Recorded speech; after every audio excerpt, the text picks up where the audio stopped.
Donald Trump versus Joe Biden. That's been the talk of the town for the last days in the US and in many places in the world. Elections, that's simple. You get more votes, you win, right? Well, not exactly. The US doesn't use the same system as we do in Brazil. For instance, in 2016, Hillary Clinton received more votes, yet Donald Trump was elected. But how? He received more Electoral College votes.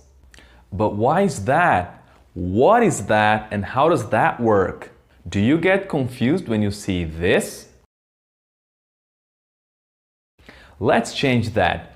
You'll see the system used in the United States is different and can get a little confusing, but it's not that complicated. We're just not used to it.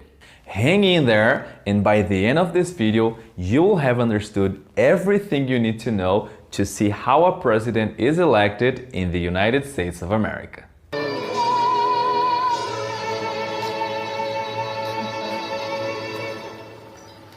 First of all, I'm not going to translate some terms such as Electoral College or delegates, electors, because they can get confusing. Moreover, they don't have an equivalent in Portuguese since we don't use the same system. So don't worry about names in English, just focus on what they mean in practice and how they work, okay? The US uses the Electoral College to choose the next president. This body has 538 members based on the number of representatives and senators in each state. It's also based on the number of the population. A more populated state will consequently have more districts and more House representatives, so each state will have a different number of votes.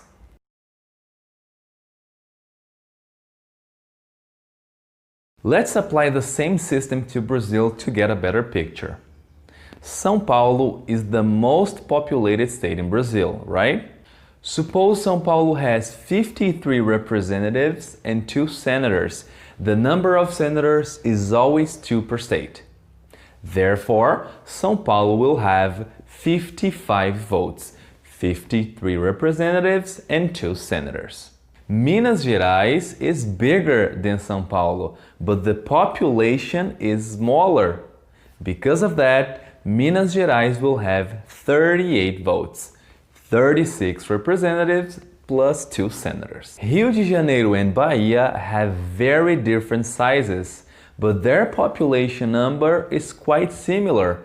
Because of that, they will have the same number of votes, 29. Similarly, Rio Grande do Norte and Mato Grosso have very different sizes, but their population number is small.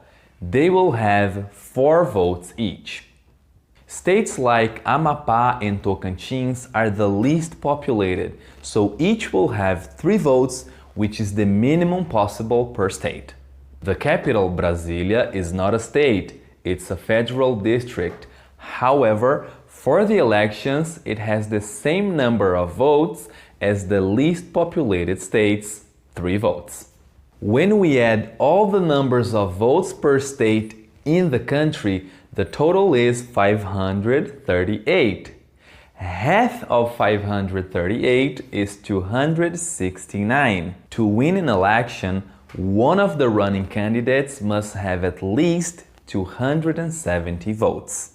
Just to recap, we're using a system called the Electoral College to elect the president.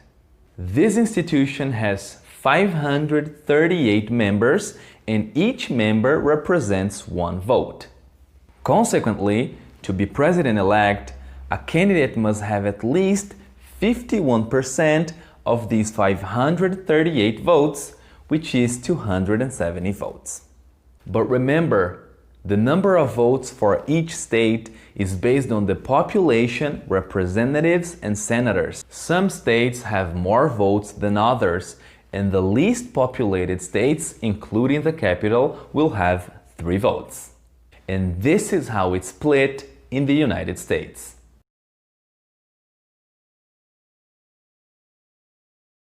Now, how do people take part in that?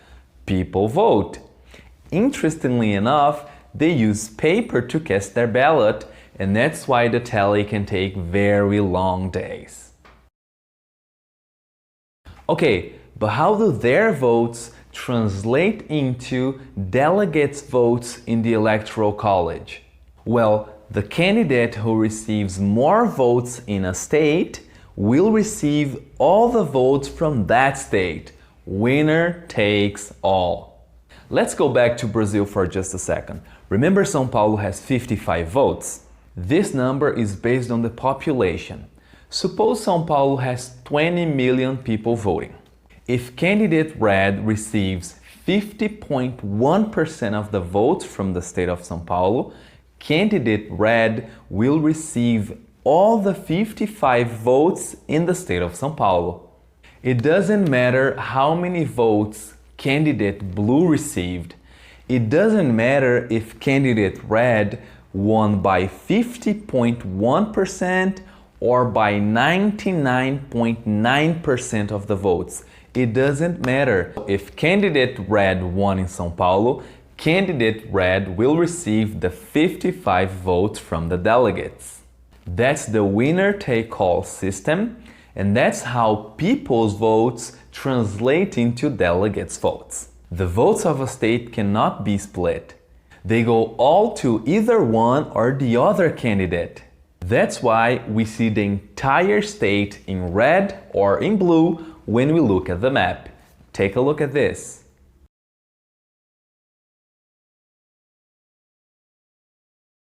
At the end, they add all the votes from the states the candidates received, and whoever receives 270 votes or more is the winner. Only two states, Nebraska and Maine, use a partially different system. They don't use only the winner-take-all system. They use other criteria as well. We don't need to go into detail about that right now, okay? Through the Electoral College and the winner-take-all system, it's possible to win an election winning fewer votes and/or fewer states. What matters in the end is the delegates' votes. That's how Hillary Clinton received more popular votes in 2016, but Donald Trump won the election. He received 306 votes from the Electoral College, while Hillary Clinton received 233. This system has received criticism for being unfair and undemocratic, but that's how it works in America. Let's picture an odd situation. This has never happened before, but it's possible. If a candidate won the 11 states with the most number of votes, they would win the election, even with another candidate winning all the other 39 states plus the capital, Washington, D.C. In this scenario, if the winning candidate won these 11 states by a small margin, and the losing candidate won all the rest by a large margin, the losing candidate would win more states and way more votes. Still, they'd lose the election. That's why some people think this system is unfair and undemocratic. But let me know what you think. I hope you understood how the elections work in the US and that you tell me your opinion about it. Is it fair? Unfair? Would you like it to be implemented in Brazil? What do you think of the fact they still use paper to cast their ballot? Let me know your thoughts on that. And if you have any questions, feel free to ask. I'm Ezequiel Santana. Thanks for watching.